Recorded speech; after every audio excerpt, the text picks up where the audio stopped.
On this episode of the Mamas Con Ganas podcast, I'm going to be talking about the power of the truth. Big word, I know, the power of the truth. Now, if you've been listening to the podcast for a while, you'll notice that I have power virtues that I bring up. And these power virtues, I name the episode the power of something. For example, I've done an episode on the power of accountability, the power of faith, the power of persistence, the power of forgiveness. And these are all words that if you allow to enter your space and your mind and your spirit and your life, they will transform your life in every way possible. So this hit me yesterday, like sort of like a little lightning bolt that I got in my mind. And I had a voice in my head say, Valentina, you need to do an episode about the power of the truth. Now, I know a lot of people talk about the truth as being something like a discussion of morality, right? The reason why it's bad, like we teach our children why it's bad to lie and the pain that you can cause somebody when you're lying to them. But I think that in reality, it's not just a question of morality, but also a question of what how damaging it actually is, not just to the people around you when you lie, but to yourself. Because I think there's only one person we can lie to, and that's ourselves.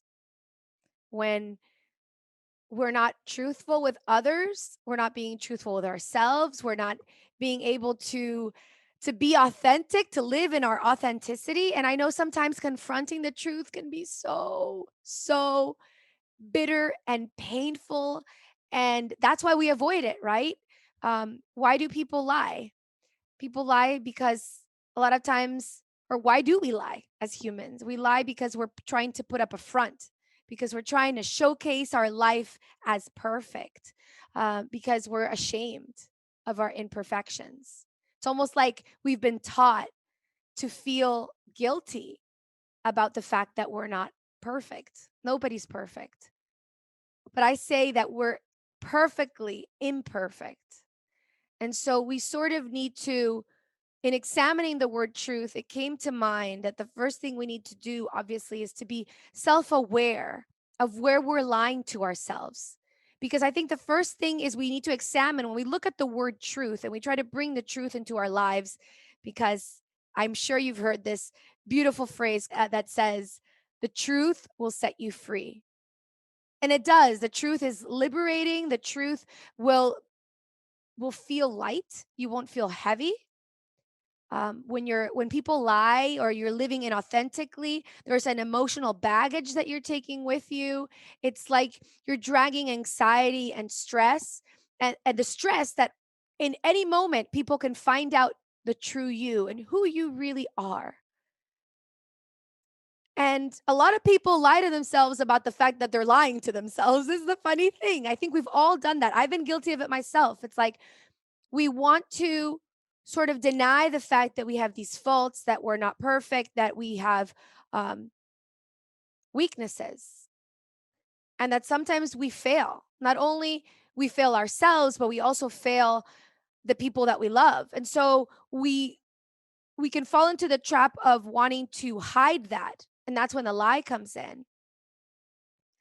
But in examining those lies and in really confronting our truth, which can seem like opening the closet full of worms and ghosts and bats and spiders and cucarachas, everything, right? We try to hide that, close that closet, and we pretend our life is perfect. And social media is full of that, right? And interestingly enough, a lot of the people that we end up following afterwards are people that are completely authentic in their imperfections. And I find that authenticity is really magical because it connects us and it makes us relate to that other person. It's very hard to relate to somebody who's perfect. But when we see somebody on social media, like for example, the person who comes to mind is Celeste Barber. I don't know if you follow her, but she's hilarious. It's this chick from Great Britain who takes these poses of models and videos that these beautiful women do. And then she does it in her own clumsy way. And it's like she's laughing at her imperfections, at her cellulite and her stretch marks and her fat. And any woman that looks at her can relate to that. It's because in a way, not in a way, she is exposing the truth that none of us are perfect.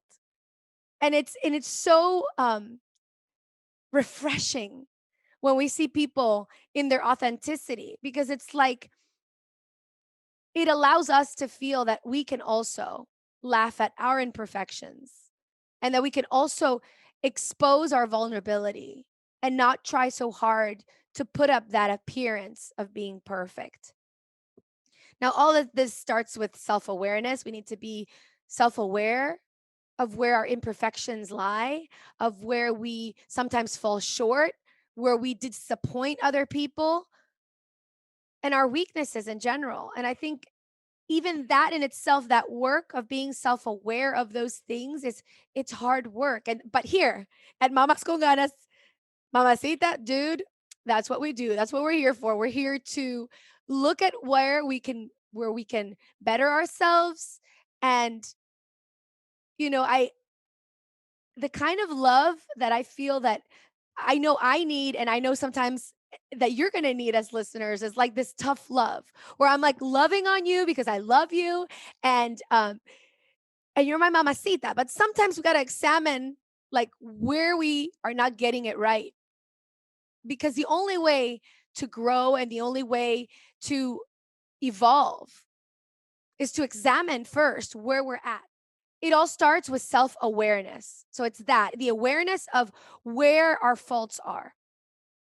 And now I'll go back to self awareness in a bit, and I'll show you how you can actually enter into self awareness in where you may be lying to yourself, right? It's not going to be a fun exercise, but it is powerful as heck, like really powerful. And I've done it to myself. The first time I did it, oh my God, I cried for like ever. And then it just like, it released me of so much baggage. And now I do it on a constant basis. I'll show you that. After we're self-aware of where we're lying to ourselves, or where perhaps we're being inauthentic with the people that we have relationships with, we need to enter a self-acceptance, right? Once we see how things are, not worse than they are, and not better than they are, but as they truly are, once we see and examine ourselves, we need to accept ourselves. And that's also tough as well. It's like when you look in the mirror and you've gained a couple pounds, we can lie to ourselves and say, okay, maybe I'm not, oh no, I'll be fine. And then we gain another pound and we gain another pound. And then all of a sudden we're like 10 pounds heavier. And we look in the mirror. When we actually step into the truth of like, oh my gosh, I need to do something about it. I haven't exercised. I'm not eating right. It's like, it sucks. But at least we're like facing the reality, right? And then afterwards, we can do something about it. So it takes self awareness and then self acceptance, which is just loving you as is and accepting yourself as is. After we do those two things, we can move forward into self realization. So, into setting those goals and into making it happen. But it does take those steps that are not so fun. So, when we're trying to think of where we fall short in our lives, I wrote down some questions in my journal. These are questions that I ask myself from time to time, or if there's an area in particular in my life that's not working out the way I really want it to, I start asking myself these questions. And I started doing this work uh, when I read the book, The Spiritual Divorce. Spiritual Divorce was like one of those books that like transformed my life completely. The author of the book is Debbie Ford. Debbie Ford spent her life, she passed away, but she spent her life literally doing seminars on um, what she called shadow work. So what she did in her seminars is basically have people face their shadows. So they're demons, the closet, the demons in the closet, the ghosts in the closet I was talking about. And she would have people examine those things and really be aware of those things, bring those monsters out of the closet. And then after that, she would have people examine their light. So the opposite, all of their virtues, where they're strong, those things that make them unique, those things that they do right, right? Because we can't just examine one thing. We can't, there's a duality in life. We can't just examine the bad things. We also have to examine the good things, right? Those two things together, when they're brought together, that's when we can actually make change happen. Because we can't just feel debilitated by what we do wrong and by our weaknesses. We then need to realize, hey, we're actually really strong as well. And we have a lot of strengths that we can use to move in the direction that we want our life to go. So I'm going to give you some questions that I want you to jot down in your journal, and then you can do them for yourself. And the questions are these.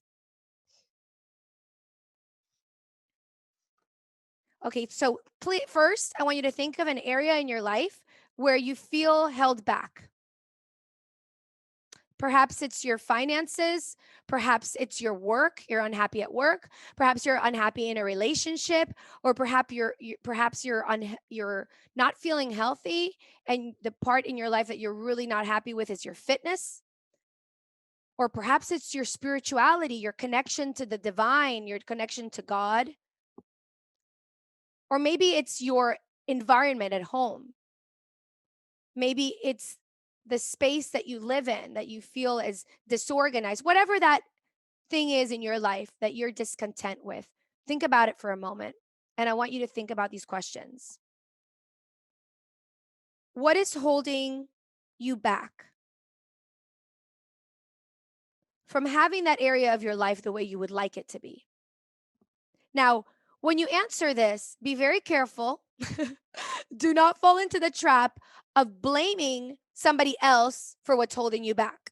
Because remember, this is all about you and where your shortcomings are, your weaknesses, and maybe perhaps what you're not examining that you need to examine in order to empower yourself to make a difference in that area.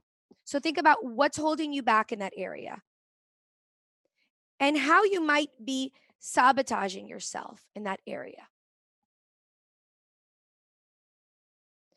Another question with regards to that area in your life is, how am I flawed in this area?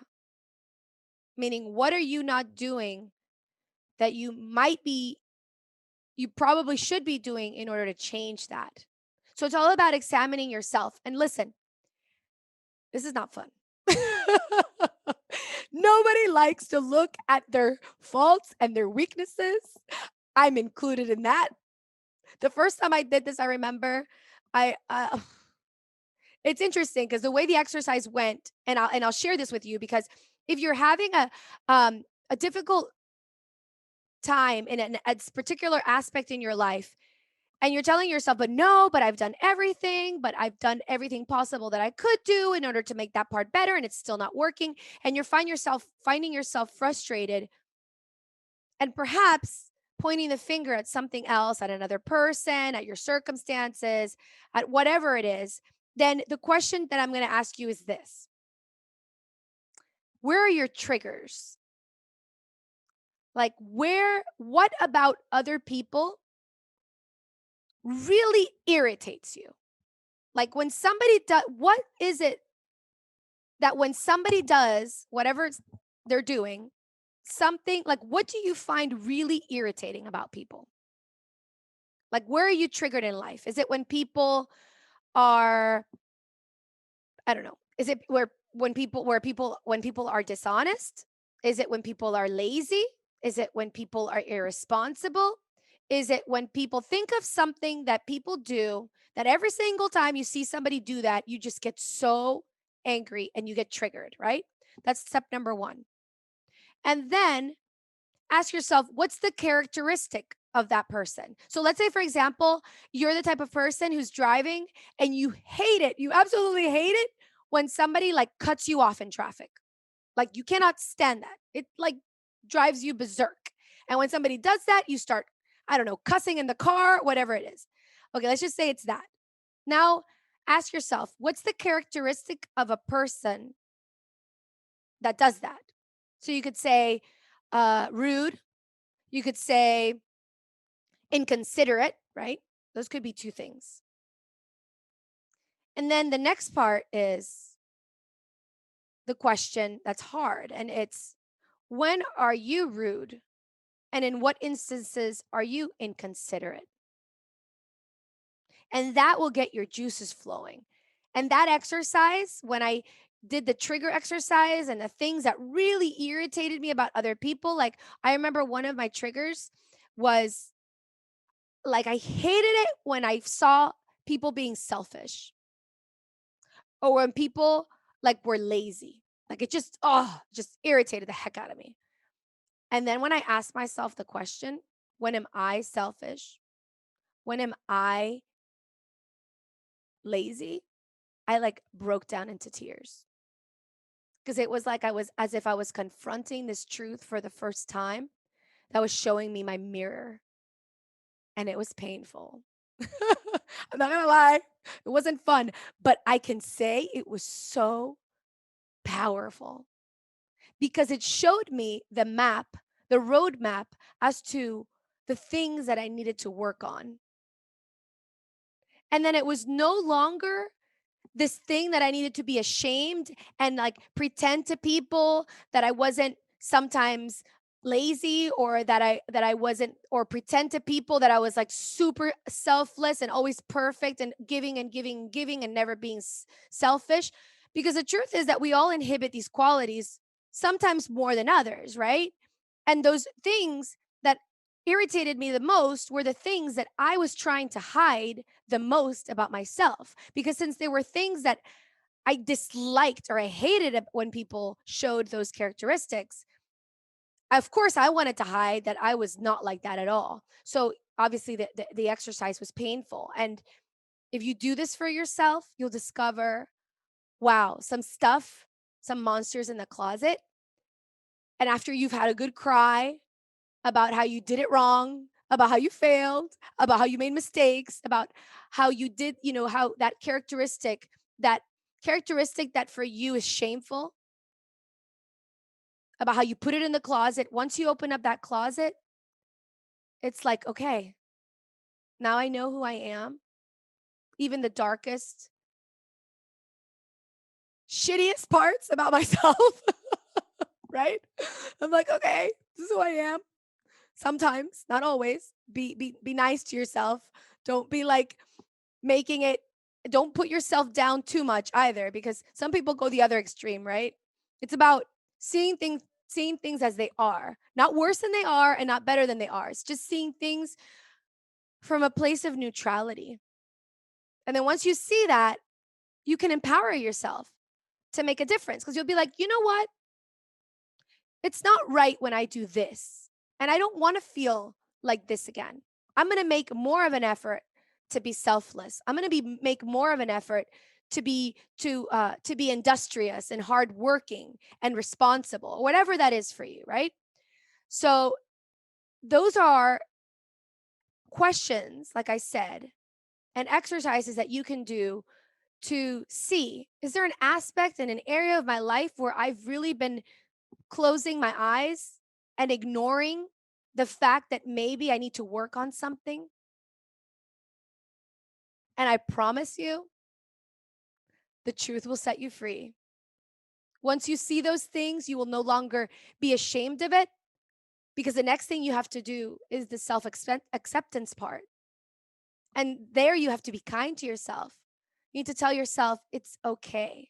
Those mistakes that I made, those crappy decisions that I decided to follow through with, those things are part of my past, but now I know better. And I accept myself. And I am deciding to love myself and to become a better person from now on.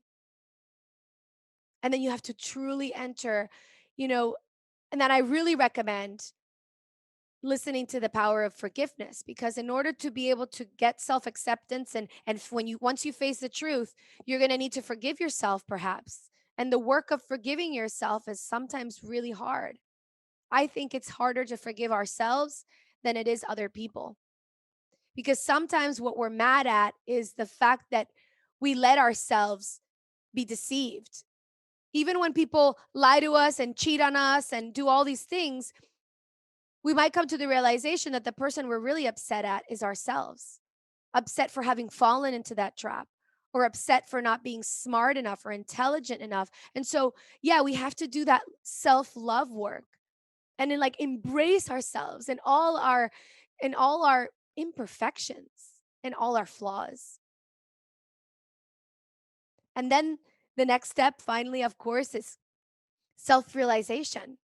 And self-realization in a way sometimes happens and comes as we're doing the other part of the work. So as we're still learning to accept ourselves, we try to become better, right? This is why you're listening to this podcast. If you're listening to this podcast, it's not because you want to listen to gossip, or it's not because you want to listen to something empty. You're searching something within yourself. You're trying to discover yourself and to know yourself better and to really dig deep as to what's the purpose of my life. How can I take all these gifts that God has given me, whatever those gifts are that He's given you? And I know God's given you gifts. What can I do with all this beautiful stuff that God has given me? I know you're trying to become successful, but success doesn't come without mistakes. Any successful person will tell you that. Actually, the more you read about success, the more you read about failure, which is hilarious. So I always say failure is the seed to an equivalent advantage. And that was from Napoleon Hill, the book Think and Grow Rich. So don't be scared, mamacita, to open up that closet, to perhaps look at your truth, the hard truth. In English, they have a saying that, you know, the brutal honesty or radical honesty, being brutally honest with yourself, being radically honest with yourself. There's something to be said about that. And people who practice it with themselves, it's not about, people think, oh, truth is about, if somebody asks me, how do I look in this outfit? You crushing that person's spirit and tell them, oh, you look awful. No, it has nothing, there's, that's just hurting somebody's feelings, right? You can be honest and truthful with them in kindness. Truth is not always harsh. Yeah, perhaps sometimes it is, but I think when it's, you know, towards somebody, we also have to think about the way that they might be receiving the message. But when we're with ourselves, we need to be brutally and radically honest and literally tell ourselves those things that perhaps we didn't want to listen to because we were trying to blind ourselves. So, anyways, if you do this exercise, please go to the website, share with me what you learned about yourself, if you discovered anything, if you're now wanting to work on something that you were unwilling to look at before. Go to mamasconganas.com/67 and tell me all about it. Did the exercise work for you? Did you discover something? Was there something that you were hiding from yourself? Were you lying to yourself in a particular area of your life? And now that you've done the exercise and you know where you might perhaps were not being truthful to yourself, what is it that you want to work on? What is it that you want to accomplish? What is it that you commit to do moving forward? You know, it's funny because I've always, since I can remember, always loved the word truth. It's like, really, it's like one of my favorite freaking words, truth. And I think it's because my mom, when I was like little, she would really reprimand us. There was one thing my mom couldn't stand, and it was lies. And my mom would say something that I think it's quite funny. I'm going to say it in Spanish first. She would say, si tienes las bolas de hacer algo, you better have the bolas to say it. So she's like, if you're going to do something, you better have the balls to say what you did. So she's like always emphasized the fact that if you're doing something, you better be able to talk about it openly. And if you're not, if you're ashamed of that thing, then don't do it. And it's funny because that's always accompanied me through life. And to me, I've always found, truth to be something that I strive to, not only for, towards others, but also to myself. But there was a moment in time where when I went through my divorce, where I had to examine what I thought was a complete failure. And then what I learned was that the thing that I valued the most, which was the truth, was something that I had to examine within myself, in the sense that there were things, I mean, and not horrible things, but there were things that were painful that I had to say, man, like, I want to be better at this. And so I was confronted with the fact that, like, oops, that thing that you really strive towards, maybe you're not really striving towards it as much as you think you are. And it's funny because although it was shameful in admitting that, afterwards it reignited that, like, that desire to always walk alongside truth, because I did feel that when we are truthful, when we do look at things about ourselves that we dislike, we walk lighter and life is just better. Anyways, side story. I love you, mamacita. Go do your exercises, your journal, find out what it is that you want to improve, keep growing. Don't be a mama con drama. Let's be mamacitas con ganas. Mwah. Hey, it's Valentina. Espero te gustó este episodio de nuestro podcast. If you liked it, or if any of our content has inspired you in any way, I'd be ever so grateful if you showed some amorcito by reviewing us on iTunes or wherever you listen to us. Every single review will help us reach more mamacitas so they can live their life con muchas ganas. It's because of you, our listeners, that we're able to create contenido para otras latinas. 1,000,000 de gracias por suscribirte, escuchar y compartir nuestro podcast. Si tienen preguntas, comentarios y más, pueden visitar nuestra página web mamasconganas.com or follow us on social media at Mamas Con Ganas. You can also write me directly at info@mamasconganas.com. Hasta la próxima, es Valentina recordándote, don't be a mama con drama. Let's be mamas con ganas. Besitos.